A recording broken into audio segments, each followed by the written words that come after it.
Sejam bem-vindos ao Mensagem Ilustre. Eu me chamo Aline e através desse canal quero te apresentar Jesus como a mensagem mais célebre já declarada. Cristo é a verdade, Cristo é a palavra, Cristo é a mensagem ilustre. Então fique comigo e aventure-se em mais um episódio dessa brilhante jornada.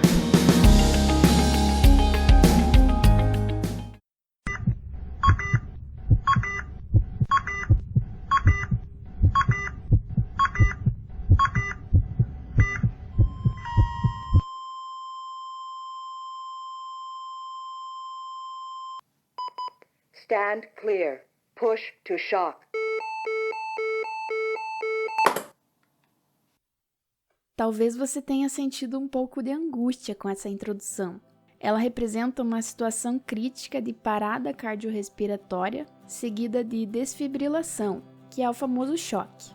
O nosso coração funciona como uma bomba, que, ao contrair e relaxar num ritmo adequado e sincrônico, dinamiza o fluxo sanguíneo em nosso corpo, favorecendo a manutenção da vida.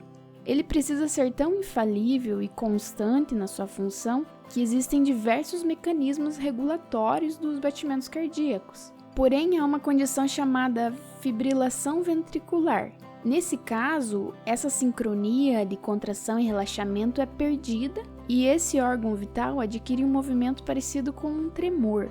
Nesse caso, a contração muscular se torna intensamente rápida e muito fraca, o que compromete a circulação do sangue no organismo, culminando no evento que vocês ouviram no início, a parada cardíaca.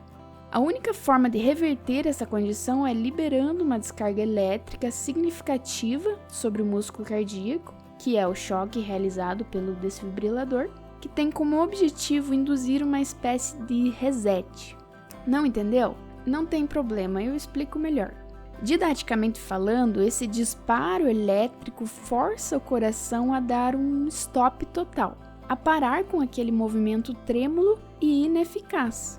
Mas e aí você deve pensar, então de que adianta, Aline? Se o coração ficar parado, a pessoa vai morrer do mesmo jeito. É exatamente sobre essa questão que existe algo surpreendente. O nosso coração possui um conjunto de células especializadas em gerar um novo impulso elétrico que fará o coração voltar ao ritmo normal de contração. E ele faz isso de forma independente e autônoma. Sim, ele não precisa de ajuda externa. Ele simplesmente cria essas sinalizações nervosas de maneira automática. Incrível, não? Agora eu quero que você guarde todas essas informaçõezinhas na sua mente, porque nós já iremos voltar nesse assunto, tudo bem? Fique aí. Em Provérbios capítulo 4, versículo 23, diz assim: sobre tudo o que se deve guardar, guarda o coração, porque dele procedem as fontes da vida. Sempre quando as escrituras se referem a coração, há uma referência ao nosso eu interior, a sede do intelecto, a sede das nossas vontades e emoções, o centro de toda atividade racional e emocional.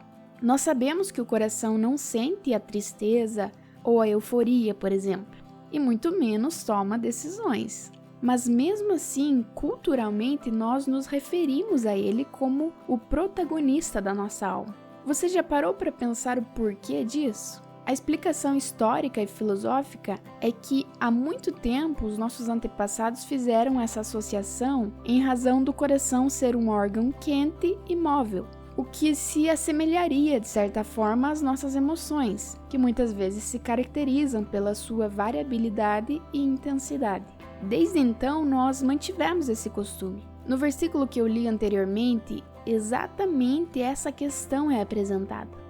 Quando o sábio escritor nos instrui a guardarmos os nossos corações, porque deles procedem as fontes da vida, ele obviamente não está se referindo apenas às emoções, mas também aos pensamentos, às escolhas, às faculdades mentais que nos permitem refletir, deliberar e também agir. O ensinamento aqui é que quando nós não nos responsabilizamos em resguardar e proteger o espaço onde são gerados os nossos sentimentos e o local onde são consolidados os nossos pensamentos, as nossas ideias, nós ficamos vulneráveis a sermos pegos pela confusão, pelo desequilíbrio, pelo esgotamento e sobrecarga mental, e por consequência disso, todas essas coisas prejudicam a nossa vida, todas as esferas dela, os relacionamentos, a saúde, o desenvolvimento profissional, a conquista de metas, a espiritualidade e dentre outras coisas. Um dos tesouros mais especiais que Deus nos deu foi a capacidade de termos autonomia para pensar e agir, sem que isso seja resultado de manipulações ideológicas ou até mesmo de pessoas específicas que convivem conosco, ou ainda sejam influenciadas por um conjunto de decepções e marcas que se acumulam ao longo do tempo, roubando essa preciosidade que é a integralidade da alma.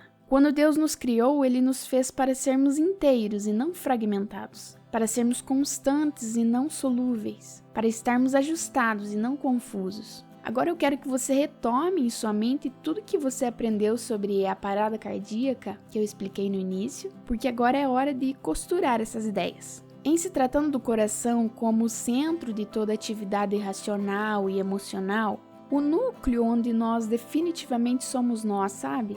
Aquele lugarzinho que define os comportamentos que são típicos da sua pessoa, que expressa as emoções da sua forma característica, que faz as escolhas no padrão que você está acostumado a fazer. Esse coração às vezes também vacila como o órgão físico. De vez em quando ele também perde a sincronia com a realidade. Ele também entra no estado de agitação extrema.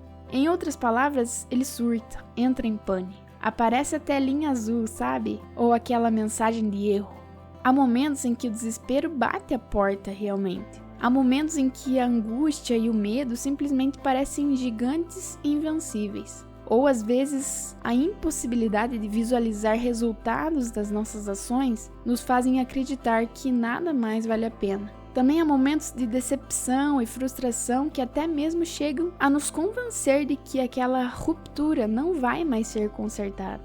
No âmbito que for e na particularidade de cada um, eu tenho certeza que todo mundo já experimentou essa parada cardíaca da alma. E sabe o que é mais interessante ainda? É que o coração físico, quando está nesse estado, ele continua em atividade. É diferente da assistolia, que é a completa inatividade muscular cardíaca. Nessa condição de fibrilação, ele continua em atividade, mas num movimento inútil, ineficaz, numa movimentação sem potencial para gerar vida. Exatamente dessa forma estamos muitas vezes. Externamente, tudo parece estar normal. A vida é uma correria, cheia de ocupações, ligações, repleta de entretenimento e passeios, rodeada por muitas pessoas, com a produtividade em dia, o trabalho a todo vapor. Mas a vida que tinha que estar sendo gerada no coração, na alma, no espírito, naquele lugar precioso, simplesmente não existe. Longe dos holofotes e dos olhares, emergem do íntimo as dores de uma vida desnutrida de motivação, de perspectiva, de esperança e de propósito. Sabe onde o choque aparece? Exatamente aqui. Veja o que o salmista escreve. Por que você está abatida, ó minha alma? Por que se perturba dentro de mim? Espere em Deus, pois ainda o louvarei. A Ele, meu auxílio e Deus meu. Salmos 42, 5. Perceba que, em um momento de completa angústia, ele decide confrontar-se a si mesmo. As perguntas não são dirigidas às circunstâncias e as culpas não são colocadas em outras pessoas. Ele entende que a condição de tristeza e dor poderia ser alterada por uma mudança interior, uma atitude de reajustar aquilo que se tornou confuso em sua própria alma. Muitas vezes é somente esse choque de realidade que pode gerar solução para os nossos dilemas. Essa ousadia para olhar para dentro de si e perceber que há muitos resquícios de sentimentos, ideias e atitudes que já não servem mais, que já não geram mais vida. Precisamos dar uma pausa, dar um reset, reiniciar nossa forma de agir e pensar baseada naquilo que realmente importa. deixando as mágoas, as frustrações, as culpas, os medos, as palavras de destruição, tudo para trás. Porque nada disso gera vida. Sabe, o choque não é nada agradável. É uma ação agressiva, violenta, que machuca, mas é a única forma de manter a vida, nesse caso. É uma ação momentânea, desagradável, mas extremamente necessária para restaurar o tesouro mais precioso que alguém pode ter, a sua vida. Tem uma passagem em Hebreus, capítulo 4, versículo 12, que fala que a palavra de Deus é viva e eficaz e mais cortante do que qualquer espada de 2 gumes e penetra até o ponto de dividir a alma e espírito, juntas e medulas, e é apta para julgar os pensamentos e propósitos do coração. Eu gosto muito de uma versão parafraseada que utiliza o termo bisturi no lugar de espada, para se referir à palavra, obviamente. Um cirurgião, ao realizar uma operação com fins terapêuticos, necessita realizar uma incisão na pele e nos tecidos adjacentes para conseguir atingir o local específico da operação. Ou seja, a cura é precedida por um corte, uma ferida, um ato que expõe aquilo que estava oculto e protegido. Da mesma forma é a palavra de Deus, a verdade de Jesus Cristo. Muitas vezes o contato com ela expõe as nossas fragilidades, traz à tona os nossos descompassos, ilumina os nossos erros e nos induz a tomarmos atitudes que não estavam no script, que não eram habituais, que nos incomodam. Talvez um pedido de perdão, talvez o ato de perdoar, a revelação de segredos, a renúncia de comportamentos, a adoção de responsabilidades e, em grande parte, a cicatrização de feridas na alma. Como um cirurgião, Jesus expõe antes de curar, mas a diferença é que a sua garantia de restauração completa é totalmente segura. Dá para confiar nele. Por isso, eu quero que você comece a pensar na sua atual situação. Em que condição seu coração está?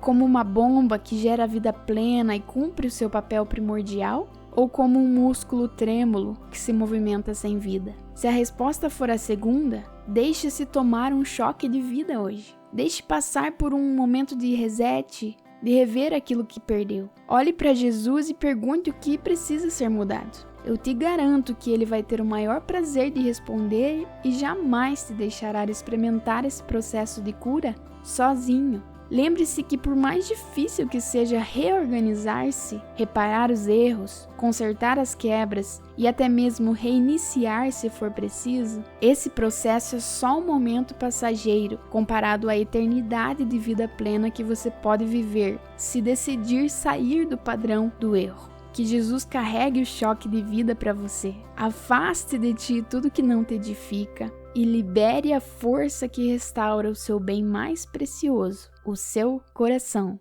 Viva!